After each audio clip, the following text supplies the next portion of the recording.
വാനമേഘങ്ങളിൽ ചിറകാക്കി തേരാക്കി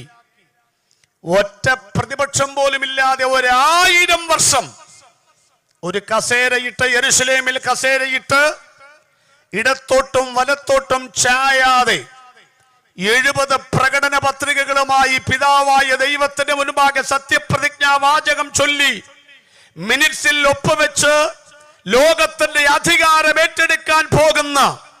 വരാനുള്ള കർത്താവ്, ലോകത്തെ ഭരിക്കാൻ പോകുന്നവൻ,